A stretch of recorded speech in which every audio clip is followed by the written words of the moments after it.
दर्शक सबैजनालाई नमस्कार मेरो तर्फबाट। आज म एउटा सानो दुईटा विषय लिएर आएको छु, जुन विषयले हाम्रो भनौँ न जुन आर्थिक अवस्थासँग गुज्रिरहेको देश छ नि त्यसकै विषयवस्तुमा दुईटा विषय लिएर आएको छु म। पहिलो त हाम्रो सरकारले यति धेरै राम्रो निर्णय लिएछ कि साताको 2 दिन बिदा दिने होइन के। मलाई तपाईँहरू आफै सोच्नु होइन, हप्ताको 2 दिन बिदा दिएर देशको अर्थतन्त्र सुध्रिन्छ र भन्या जहिले पनि। एक त पहिलो कुरा हाम्रो पहिला तपाईँहरू गएर हेर्नुहोस् होइन, हामी 53 डेप्थ जिडिपीमा छ। मैले भन्न खोजेको 53% हामी चाहिँ नि ऋणमा चुकिरहेछौँ, जबकि कुनै पनि देशमा 20% भन्दा बढी जब लोनको जिडिपी देखाउन थाल्छ नि कुनै पनि देशले, त्यसपछि बुझिहाल्नुहोस् कि यो देश पनि हाम्रो लगभग अलि खतरा चरणमै छ कि कतिखेर सङ्कट आउन सक्छ भन्न सकिन्न है। त्यसले गर्दा अब यो त ठिक छ है, आफै देश सुध्रिन्छ, अब भनौँ न अर्थतन्त्र अब श्रीलङ्का जस्तै अवस्था आउँछ भनेर त्यसको विषयमा डराएर चाहिँ नि अब सरकारले चाहिँ नि अब एलसी जारी गर्ने चाहिँ नि कम गरिदियो। एलसी भनेको के हुन्छ भन्दाखेरि लेटर अफ क्रेडिट हुन्छ, जुन चाहिँ नि हामीले विदेशबाट सामान इम्पोर्ट गर्दा होइन लेटर अफ क्रेडिट एलसीबाट चाहिँ नि जारी गर्नुपर्छ। एलसी जारी गर्दाखेरि एलसीमा सबै उल्लेख गरे हुन्छ, कति क्वान्टिटी ल्याउने, कुन कलरदेखि लिएर। जस्तो हामीले एउटा मोटरसाइकल चाहिँ नि यदि हामीले चाहिँ नि बाहिरबाट किन्नु पर्यो भने त्यो एलसी चाहिँ नि जारी गर्दा त्यो एलसीमा चाहिँ नि सबै कुराहरू उल्लेख भएको हुन्छ है। त्यो कुराहरूले गर्दा त्यही अनुसारको चाहिँ नि हाम्रो देशमा सामानहरू इम्पोर्ट हुन्छ। त्यो इम्पोर्ट भएपछि हामीले त पैसा त तिर्नै पर्यो है। त्यो चाहिँ नि हाम्रो ब्याङ्कहरूले चाहिँ नि अब जस्तै इक्जाम्पलको लागि यदि हामीले भारतबाट चाहिँ नि कुनै मोटरसाइकलहरू इम्पोर्ट गर्छौँ भने त्यो मोटरसाइकल इम्पोर्ट गर्दाखेरि चाहिँ नि त्यहाँ जुन हामीले एलसी जारी गर्छौँ, त्यहाँ जस्तो हामीले यदि नेपाल राष्ट्र ब्याङ्कबाट एलसी जारी गऱ्यो भने नेपाल राष्ट्र ब्याङ्कले चाहिँ नि उता भारतको कुनै ब्याङ्कमा चाहिँ नि एकाउन्ट खोलेको हुनुपर्छ होइन। त्यसले गर्दा त्यो के हुन्छ भने हाम्रो ब्याङ्क चाहिँ नि नेपाल राष्ट्र, हाम्रो पैसा चाहिँ नेपाल राष्ट्र ब्याङ्कमा छ र नेपाल राष्ट्र ब्याङ्ककोले चाहिँ नि उतातिर एकाउन्ट भारततिर एकाउन्ट खोल्दाखेरि उसको चाहिँ नि त्यहाँ चाहिँ नि ब्यालेन्स हुन्छ। अब त्यहाँबाट उसले चाहिँ नि त्यहाँको कम्पनीहरू त्यो इन्डियाकै ब्याङ्कबाट चाहिँ नि क्यास रिसिभ गर्छन् है। र यहाँ हाम्रो चाहिँ नि माइनसमा हामी चाहिँ नि हाम्रो चाहिँ नि ब्याङ्क एकाउन्टमा हुन्छ, त्यो चाहिँ डेबिट हुन्छ अथवा खर्च हुन्छ। यो कुरा भयो। अब अर्थतन्त्र रोक्नलाई सरकारले एलसी चाहिँ नि जारी नगर्ने भनेर भन्यो होइन। जब बिग्डिसकेको अर्थतन्त्र हुन्छ नि जति कोसिस गर्नुहोस् गाह्रै हुन्छ सुधार्नलाई है। दर्शकबिन तपाईँहरूलाई म एउटा अर्को कुरा जानकारी गराइदिउँ कि अब जुन हाम्रो साताको 2 दिन बिदा हुन्छ त्यसले देशको अर्थतन्त्र सुध्रिने अथवा अब त्यसमा के कुरा गरेछ भन्दाखेरि अब हजुरको पेट्रोलियम पदार्थहरूले पेट्रोलियम आयल निगमले चाहिँ कुराहरूले नै राखेको पेट्रोलियम आयल निगमले चाहिँ यो कुराहरूलाई उल्लेख गरेछ कि एकचोटि साताको 2 दिन चाहिँ बिदा दिँदाखेरि सवारी साधन कम चल्ने, त्यसले गर्दा पेट्रोलियम पदार्थको खपत अलिक कम हुन्छ र सरकारले त्यो खपत कम भए बापत इम्पोर्ट कम गर्छ र त्यसले गर्दा देशको पैसा देशमै रहन्छ भनेर सोचेछ है। तपाईँहरू आफै सोच्नु, यदि यसरी साताको 2 दिन बिदा गरेर यदि सरकारले धेरै आम्दानी गर्न सक्छ भने त्यो हिसाबले सोच्ने हो भने त सरकारले 1 हप्ता बिदा दिँदा पनि त गाडीहरू नचल्ने हुन्छ नि, त्यो सोच्ने हुन्छ। 1 हप्ता बिदा दिए पनि त अर्थतन्त्र सुध्रिन्छ र होइन। त्यो त अभियसली सोच्ने कुरा हो नि त। 1 हप्ता दिँदै भइहाल्यो नि, सरकारले त त्यो गर्दा पनि एकदम बेस्ट पर्फेक्ट हुन्छ। मलाई जहाँसम्म लाग्छ कि त्यो अबको 1 हप्ता चाहिँ बिदा दियो भने हाम्रो देशको अर्थतन्त्र सुध्रिन्छ।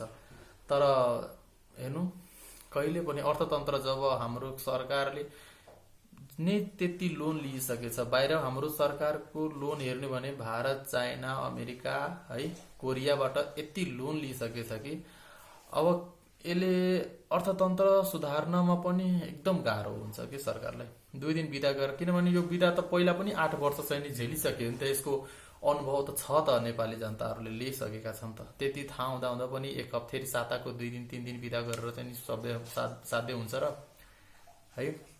बिदा दिन मिल्थ्यो के, बिदा दिन राम्रो कुरा हो। विश्वमा त यस्ता ठाउँहरू छन् जहाँ साताको 3 दिन पनि बिदा हुने गरेछ के। तर हाम्रो देशमा साताको होइन, यदि हाम्रो देशमा महिनैभरि हप्तैभरि काम गरे पनि हाम्रो देशको काम कहिले सिद्धिन्न र हाम्रो सरकारी कर्मचारीहरू कहिले फुर्सद पाउँदैनन् है। हाम्रो देशमा पहिलो कुरो त साताको 2 दिन बिदा गर्दाखेरि समस्या यतिकै थपिएछ कि हजुरलाई देखाइदिउँ कि यदि हामी नर्मली कर्मचारीहरू एउटा तपाईँ मालपोत कार्यालयमा जानुहोस् होइन, मालपोत कार्यालयमा तपाईँको काम एक त हाम्रो सरकारी कार्यालयहरू नै त्यस्तै छ, आजको काम एउटा सिग्नेचर गर्नलाई भोलि आउनुहोस् होइन, अर्को एउटा क लेख्नलाई पर्सि आउनुहोस् होइन, अर्को सराउनु पर्छ नि, गर्दा गर्दा तपाईँको एउटा सामान्य कागजपत्र बनाउन पनि एक हप्ता मजाले झुलाइदिन्छ सरकारी कार्यालयहरू। त्यसमा पनि साताको 2 दिन बिदा है, 2 दिन बिदा भयो भने त झनै सायद नेपाली जनताहरूले भोग्ने दुःख त अब त्यो भन्दा नि के नै ठुलो कुरा छ है। त्यसले गर्दा अब यसमा चाहिँ नि हामीले सानो जानकारी के पाऊँ भन्दाखेरि यो साताको 2 दिन बिदा दिएर सरकारले अब गर्न खोजेको के हो, त्यो धेरै रणनीति राजनीतिकहरू छ होइन, त्यो पनि अब बिस्तारै त्यसको पनि अब उल्लेख कुराहरू आउला बाहिर। अब हेर्नुहोस्, जस्तो अब मैले अहिले इक्जाम्पल दिएँ तपाईँहरूलाई कि मालपोत कार्यालयमा यदि हामीले आज काम गरायो भने सर आउनु भएको छैन, हाकिम आउनु भएको छैन, गर्दा गर्दा त्यो मालपोत कार्यालयमै हाम्रो एउटा कामको लागि एउटा काम गर्न आउनु पर्यो भने त त्यसले हामीलाई नर्मली एक हप्ता झुलाइदिन्छ त्यस्तिकै है। अब झन् 2 दिन बिदा भएपछि शुक्रबारको जुन पेन्डिङ कामहरू हुन्छ नि, अब मान्छे सोच्छ कि आइतबार हामी गएर गरौँला होइन, आइतबार कार्यालय खुल्छ भनेर गरौँला। अब त्योभन्दा आइतबार पनि यदि कार्यालय बन्द भयो भने त अब सोमबार गराउँदा त अभियसली त्यहाँ त के गरे अब आम नागरिकहरूको चाप बढी हुने भयो नि त, स्वाभाविक कुरा हो है। र अर्को कुरा सरकारले यसलाई फाइदा रूपमा के हेरेछ भन्दाखेरि पेट्रोलियम पेट्रोलियम वस्तुहरूको कम उपभोग हुन्छ है। हजुरलाई यति कुरा सरकारहरूलाई म यो कुराहरू जानकारी दिन चाहन्छु कि जब यदि तपाईँको अफिस तपाईँको घरदेखि 2 किलोमिटर छ भने, यदि तपाईँको अफिस 2 किलोमिटर छ भने साधन प्रयोग गर्नुहुन्छ, पेट्रोलियम पदार्थको कुनै साधनहरू प्रयोग गर्नुहुन्छ भने यदि 2 किलोमिटर हजुरलाई जानु छ भने त्यो 2 किलोमिटर मात्र त्यो दिन हिँड्नुहुन्छ कि आइतबारको दिन, किनभने अफिसदेखि घरसम्म मात्र हिँड्ने हो। त्यो दिन बिदा भयो भने हजुरले त्यो कर्मचारीले के गर्छ भन्दा आफ्नो सुख सुविधाको लागि 4 किलोमिटर 5 किलोमिटर एक्स्ट्रा हिँड्छ, घुम्ने हो खाने हो, किनभने त्यो छुट्टी भएपछि त्यो छुट्टीलाई एकदम फुल इन्टरटेनमेन्टको साथ त्यसले इन्जोय गर्छ, त्यो दिन त्यो बिदालाई एउटा गुड सटरडे मानेर नि एउटा आनन्दमय उठाउँछ। त्यसले गर्दा त्यहाँ पेट्रोल पदार्थको खपत थोरै भयो कि बढी भयो भनेर तपाईँहरू आफै भन्नुहोस् त दर्शकबिनहरू। अर्को कुरा के छ भन्दाखेरि विद्युत खपत कम हुन्छ भन्यो होइन। अब विद्युत खपत कम हुन्छ भने त्यसमा विद्युत खपत कम गर्नलाई पनि त सरकारी कार्यालयमा प्रयोग हुने विद्युत भन्दा त प्राइभेट मान्छेहरूले आफ्नो सुख सुविधाको लागि प्रयोग हुने विद्युत बढी तिरिरहेछ नि त। त्यसले गर्दा त्यो यदि घरमै बसे पनि उसले इक्जाम्पललाई घरमै बस्यो भने उसले फ्यान एसी चलाउला अथवा बहुत खपत हुने भनौँ न बिजुलीहरूबाट अब प्रयोग हुने सबै कुराहरू उसले उपभोग गर्छ भने त्यहाँ चाहिँ नि हामीले कसरी हेर्न सक्छौँ कि विद्युत खपत गर्न सकिन्छ, विद्युत कम गर्न सकिन्छ। यदि देशलाई म अर्को कुरा जनाउँछु, देशलाई यदि अर्थतन्त्र राम्रो बनाउने हो भने यहाँ सबभन्दा ठुलो पर्यटकीय क्षेत्रहरूको विकास गर्ने। किनभने हेर्नु दुबईमा के छ, दुबईले उसलाई थाहा छ कि मसँग जबसम्म तेल छ तबसम्म म 2 रुपियाँ कमाइरहेको छु है, जब तेल खतम खेल खतम हुन्छ दुबईतिर, दुबई कन्ट्रीहरूमा अथवा जुन गल्फ कन्ट्रीहरू छन् जुन चाहिँ नि आयल तेल बेचेर जुन आम्दानी गर्छन्। त्यही भएर दुबईले के गरेछ, अबको मैले के गर्नुपर्छ त, अब उसले किनभने तेल खतम भएपछि, किनभने त्यो इन्धन भनेको सधैँभरि रहिरहने होइन, एक दिन न सिवर त्यो बिस्तारै हराउँदै जाने हो, थोरै हुँदै जाने हो। र उसले के गरेछ भन्दाखेरि आफ्नो देशलाई एउटा टुरिज्म एरिया डेभलप गर्छ होइन, ताकि उसले विदेशी पर्यटकहरूबाट उसले आम्दानी गर्न सहज होस् होइन, उसले आम्दानी धेरै गर्न पाओस् भनेर चाहिँ नि त्यो कुराहरूलाई चाहिँ नि ध्यानमा राखेर उसले अहिले टुरिज्म एरियालाई एकदम डेभलप गरिरहेछ। हरेक कन्ट्रीहरू छन् कि होइन टुरिज्म एरियालाई एकदम डेभलप गरिरहेछन्। हाम्रो देशलाई सबभन्दा बढी असर पार्ने भनेको टुरिज्मले हो कि नेपाल कुनै देशभन्दा कम छैन। जुन प्रकृतिले दिएको जुन सौन्दर्यता छ त्यसलाई यदि यहाँको सरकारले अलिकति केही खर्च गरेर त्यसलाई अलिकति झन् सुन्दर बनाउने हो भने हाम्रो देश स्विजरल्यान्ड भन्दा कुनै कम हुँदैन। यहाँ हरेक चिजको प्रकृतिले दिएको जुन नेचुरल सम्पदाहरू छ त्यो अरू देशमा त्यति नै सजिलो छैन कि। त्यही भएर यहाँ चाहिँ नि पर्यटकीय क्षेत्रहरूमा लगानी गर्नु, त्यहाँ विकास गर्नुमा मलाई लाग्छ कि देशको लागि यो एकदम धेरै प्लस पोइन्ट हुन सक्छ यदि टुरिज्म, किनभने एकचोटि लगानी गर्ने हो त्यसमा होइन। टुरिज्म सेक्टरमा एकचोटि लगानी गरेर त्यसलाई हामीले धेरैभन्दा धेरै विकास गर्न सकिन्छ, विकास गराउन सकिन्छ। त्यसको कुराहरूमा सरकारले ध्यान दिनुपर्छ यदि आर्थिक अवस्था सुधार्ने हो भने। होइन भने त्यो गभर्नेन्स चेन्ज गरेर होइन, फाइनेन्स मिनिस्ट्री चेन्ज गरेर त्यो केही हुनेवाला छैन। जब अर्थतन्त्र डुबिहाल्छ नि त्यतिखेर केही गर्न सकिन्न, कम्प्रोमाइज बाहेक अरू केही गर्न सकिन्न दर्शकबिन। त्यसले गर्दा अर्को कुरा यो भयो हाम्रो साताको 2 दिन छुट्टी दिएर बिदा गरेर यो सरकार मलाई त चित्त बुझेको छैन है। अब हजुरलाई दर्शकबिन कस्तो लागेछ यो कमेन्ट चाहिँ नि गर्नु होला है। र अर्को कुरा छ हाम्रो भैरवा जुन अन्तर्राष्ट्रिय विमानस्थल छ त्यो सञ्चालनमा आउनलाई धेरै गाह्रो भइरहेछ अहिले है। सरकारले त बनवायो होइन, अब चाइनाको सहयोगबाट होइन, विदेशी सहयोगबाट उसले चाहिँ नि जुन एसियाकै सबभन्दा ठुलो पनि भन्न सकिन्छ त्यो अन्तर्राष्ट्रिय विमानस्थल, त्यसमा चाहिँ नि पहिलो कुरो त म ध्यान दिँदै कुनै पनि विकास परियोजना गर्नुभन्दा पहिला सरकारले त्यसलाई अध्ययन गर्न सकेको छैन कि। किनभने हामीले नै एउटा सानो बिजनेस गर्नुभन्दा पहिला त्यसलाई 1000चोटि सोच्छौँ यो बिजनेस गरे बापत यहाँ चल्छ कि चल्दैन, कस्टमरहरू कतिको आउँछन् होइन। आउँदाखेरि यहाँ मैले यो मानौँ इक्जाम्पलको लागि कहीँ मैले कुनै संस्था खोलेँ अथवा कुनै ठाउँमा मैले पसल खोलेँ, इक्जाम्पलको लागि पसल खोलेँ भन्दा त्यो पसलको वरिपरि हेर्ने, त्यहाँ मान्छेहरू कस्तो माहौल छ, त्यो मान्छेहरू आउँछन् कि आउँदैनन्, कतिको तिनीहरूले चाहिँ नि सेटिस्फाई हुन्छन् मेरो होइन, मैले पसल खोलेर त्यहाँ कतिको सुविधा दिन सक्छु भन्ने कुराहरू सोचेर बल्ल हामी पसल खोल्ने हो कि। त्यो हावाको तालमा त्यसरी पसल खोल्यो, पछि गएर कोही मान्छे नै आएन भने त्यहाँको भाडा मात्र तिरेर केही काम छैन। त्यहाँ लोन लिएर मैले खोलेको पसल पनि मेरो डुब्न जान्छ, म त्यही फेरि बाटोमा आउने हो है। त्यसले गर्दा सरकारले चाहिँ नि हरेक विषयमा चाहिँ नि गम्भीरताले सोच्नु पर्यो कि। किनभने कुनै पनि यस्तो छैन, सरकारहरू त यति बेवकुफ त छैन, तर पनि जनतालाई यति धेरै बेवकुफ बनाइदिन्छन् कि जनताहरू बाध्य भएर धेरै कुराहरू चाहिँ नि दर्शकबिनहरू चाहिँ नि माझ ल्याउनु पर्ने अवस्था हुन्छ क्या। त्यसले गर्दा सरकारले चाहिँ अहिले सञ्चालन गर्न एकदम गाह्रो भइरहेछ। जजिरा एयर फ्लाइटको आयो होइन, खुसी लाग्यो कि तक अबलाई नै हाम्रो इन्टरनेसनल फ्लाइटहरू हुने भयो, ताकि त्यहाँबाट चाहिँ नि सरकारले चाहिँ नि त्यो विमान सञ्चालन गरे बापत हुन्छ कि विमान सञ्चालन जुन देशबाट हुन्छ नि त्यो देशले चाहिँ नि त्यहाँको विमानको भूमि त्यो एयरपोर्ट प्रयोग गरे बापत त्यहाँ करहरू बुझाउने त्यस्तो हुन्छ कि। जस्तै हामीले कुनै बाटो प्रयोग गरौँ, जस्तै हामी बाटोमा गाडी चलाउँदाखेरि सरकारलाई चाहिँ नि रोड करहरू तिर्छौँ नि, त्यस्तै तिनीहरूले पनि पैसा दिन्छन् होइन। जस्तो बन्दरगाह भयो, बन्दरगाहमा कुनै जहाज आउँछ कुनै देशको भने त्यसले ड्रम गरे बापत त्यहाँ आउने, त्यहाँ ओसार्ने पोसार्ने यताउता गर्दा त्यहाँको भाडाहरू कति दिन बस्यो त्यतिको चार्जहरू दिनुपर्छ होइन। त्यस्तै गरी विमानस्थलमा पनि त्यस्तै हुन्छ होइन, त्यसको रेन्ट लाग्छ जुन गभर्मेन्टले पाउने हो। अब दुर्भाग्यवश त्यहाँ यदि कोही फ्लाइटै आइदिएन, यदि त्यहाँबाट कार्यक्रम सञ्चालनै भएन, यदि कुनै कारणवश त्यो फ्लाइटहरू एकअर्कातिर अब कुनै देशबाट हामीले फ्लाइट गर्नै सकेन भने त अभियसली त्यो त 100% डुब्ने जो।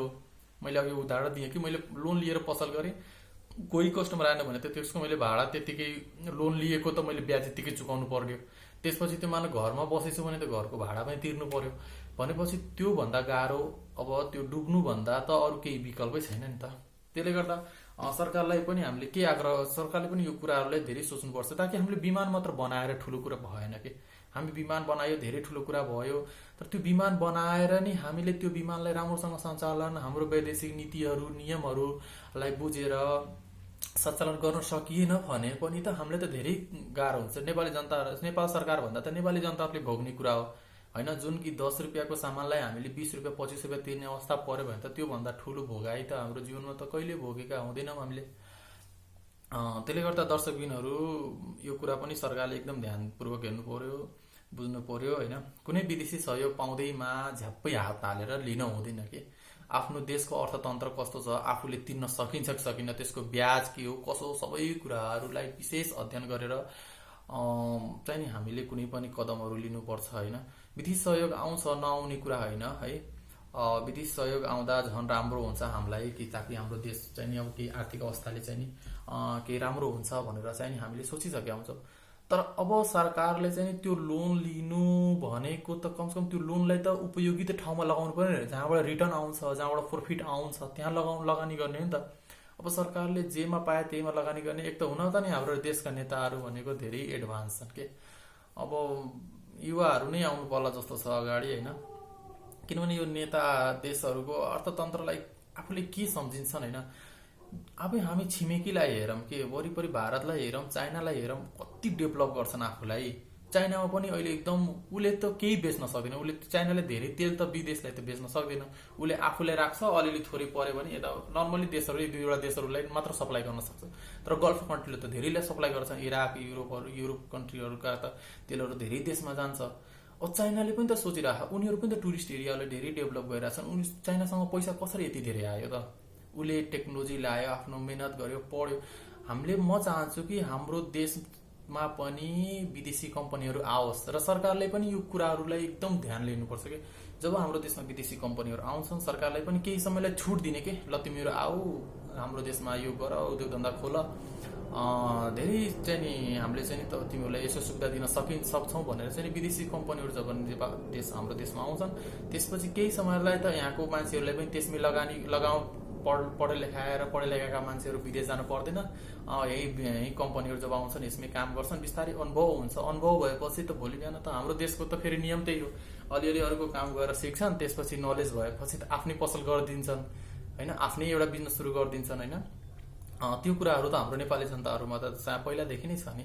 त्यसले गर्दा विदेशी कम्पनीलाई हामीले भित्राउनु र तिनीहरूको भित्राउँदा पनि त त्यसमा धेरै कुराहरू फेरि सोचे सम्झेर पनि भित्राउने हो होइन। किनभने त्यसै डाइरेक्ट विदेशी कम्पनीहरू आउने अनि अर्थतन्त्रहरूको अवस्था सबै कुराहरू हेरेर चाहिँ नि हामीले चाहिँ नि कसैलाई चाहिँ आफ्नो देशमा कम्पनी खोल्नलाई अथवा उद्योग कारखाना खोल्नलाई हामीले मान्यता दिनुपर्छ है। यो कुरा अब आम जनताको हातमा भन्दा नि अब आम जनताले चाहिँ नि एउटा परिपक्वता होइन चुज गरेर एउटा आफ्नो लिडरसिप गर्ने मान्छेलाई आफ्नो एउटा ठाउँमा पुर्याएर उसले चाहिँ सबै गाइड गरोस् भनेर लोकतन्त्र मार्फत अथवा निर्वाचन मार्फत हामीले जब गर्छौँ त उसले त्यो कुरालाई राम्रोसँग उपयोग गर्नु पर्यो क्या। त्यो सरकार त्यो मन्त्री होइन राम्रोसँग उपयोग गर्नु पर्यो ताकि जनताले मलाई यत्रो भोट दिएर यति सपोर्ट गरेर मलाई अगाडि बढाएको छ, नेपाली जनताको लागि हामीले केही गर्नुपर्छ भनेर चाहिँ नि त्यो कुराहरूलाई चाहिँ नि एकदम गम्भीरताले लिनु पर्यो क्या है। सरकारले फेरि अब त्यो नर्मली भनौँ न अब नेपाली जनताहरू त के हो नै र कमिला हो किच्दै हिँड्ने हो भनेर त्यस्तो सोच राखेपछि त नेपाली जनताले मरिमेटे गरे नि हुनेवाला केही छैन होइन। हामीले धानेकै हाम्रो देशको अर्थतन्त्र चलेकै रेमिटान्स होइन ले गर्दा हो, नत्र अहिले हाम्रो कोरोनाको बिचमा यदि हाम्रो नेपाली दाजुभाइहरू बाहिर नभएको भए सायद हामी धेरै अवस्थामा गुज्रिनु पर्ने हुन्थ्यो। तर जे होस् नेपाली दाजुभाइहरू हामी विदेशमा हुनुहुन्छ होइन, उहाँहरूले गर्दा चाहिँ नि आज हाम्रो देशको अर्थतन्त्र केही हदसम्म बचेको छ भन्न सकिन्छ। तर अहिले पछि गएर के हुन्छ, अब यो देशको अवस्था यस्तै रहने हो भने त पछि गएर के हुन्छ भन्न सकिन्न है। त्यो कुराहरू छ। अब मैले यो सानो भिडियो चाहिँ बनाएकै यसकै विषयमा हो, किनभने यो देश यस्तो मुहार फेर्न खोजिरहेछ कि अर्थतन्त्र कसरी सुध्रिन्छ भने अर्थतन्त्र सुध्रिनलाई आफ्नै देशमा विकास गर्नु, आफ्नै विकास यति धेरै हामीले पैसा तिर्छौँ, यति धेरै कर तिर्छौँ सरकारले 13को ठाउँमा 15% गर्दा नि जनतालाई जब त्यो विकास आफ्नै देशमा हुन्छ भने जनताले 15% होइन 20% पनि कर तिर्न तयार हुन्छन्। तर त्यो पैसालाई राम्रोसँग उपयोग गर्नु पर्यो क्या। अब त्यो 15% अब त्यत्रो 20% 30% कर हामी तिरे पनि त्यसको चाहिँ 5% को मूल्याङ्कन छैन भने त जनताले त यत्रो कमाएर दुःख गरेको पैसालाई त मजाकमा खेलवाडले गरेर नेताहरूले त्यसरी सरकारले त्यसलाई मजाक खेलवाडमा उडाइदियो भने त नेपाली जनताहरूले त त्यो त मान्यता कहिले हुँदैन। सायद नेपाली जनताले त त्यो कहिले महसुस गर्दैन होला कि फेरि मैले आफ्नो कर तिर्ने बाचा त कहिले पुरा गर्न सक्दिनँ। त्यसले गर्दा करले नै गर्दा देशको अर्थव्यवस्था सुध्रिन्छ हामी मान्छौँ, सबैजना मान्नुहुन्छ। तर यो पनि नहोस् कि अब नेपाली जनतालाई नै गाह्रो हुने गरी चाहिँ नि कुनै पनि चिज कदम लिनु त ठिक त होइन नि। नेताहरूलाई ठुला मन्त्रीलाई के नै फरक पर्ला, त्यो हजुरको एयरपोर्ट चले पनि नचले पनि उनीहरूको बालबच्चाहरू अमेरिका अस्ट्रेलियामा पढ्न पाउँछन्, मजाले भिआइपी खान पाउँछन्, ज्वरो आउँदा पनि सिङ्गापुर पुग्न सक्छन्। सबभन्दा मार पर्ने भनेको नेपाली जनताहरूलाई हो है। त्यसले गर्दा दर्शकबिनहरू यो सानो मैले भिडियो बनाउनुको कारण यही हो कि अब देशको अर्थतन्त्र बिग्रिन लागिसक्यो कि 53% हामी डेप्ट जिडिपीमा छौँ कि 53% भनेको लगभग एकदम अलिकति हामी एकदम गाह्रो अवस्थामा छौँ कि। ताकि कुनै पनि देशले लोन दिँदैमा छ्याप्पै लिने हाम्रो फेरि प्रवृत्ति नै कस्तो के लोन लिनुभन्दा पहिला त सोच्नुपर्छ नि कस्तो कुन चिजमा लगानी गर्नलाई कति वर्षमा त्यसको रिटर्न दिन सकिन्छ। हामीले सकेसम्म त्यो 10 वर्षको लोन लिन्छ। हामीले त विदेशले दिँदाखेरि नर्मली 50 साल 60 साल 100 साल त्यस्तो दिन्छ। अब त्यो हामीले अब अर्को हाम्रो पुस्ताहरूले आउँछ, त्यो नेताहरूले त लोन लिएर खाइसकेका हुन्छन्। अब हाम्रो पुस्ताहरूले चाहिँ नि निर्वाचन भएर चुनाव लडेर फेरि सत्तामा पुगेपछि तिनीहरू केही काम गर्न खोज्दाखेरि अब लौ पुरानो लोन छ त्यही चुकाउँदै गर्ने। त्यसले पनि त्यही हो, नेपाली जनताहरूले फेरि उसलाई गाली गर्न थाल्छन् है। गल्ती कहाँबाट छ भन्ने कुराहरू त त्यो हामीले आजदेखि आइडेन्टिफाई गर्नुपर्छ। त्यसको लागि दर्शकबिनहरू कस्तो लाग्यो भिडियो, सुझाव सल्लाह प्रतिक्रिया दिनु होला है। र च्यानलमा नयाँ आउनुभएको छ भने सब्सक्राइब पनि गर्नु होला है त। हस्, धन्यवाद।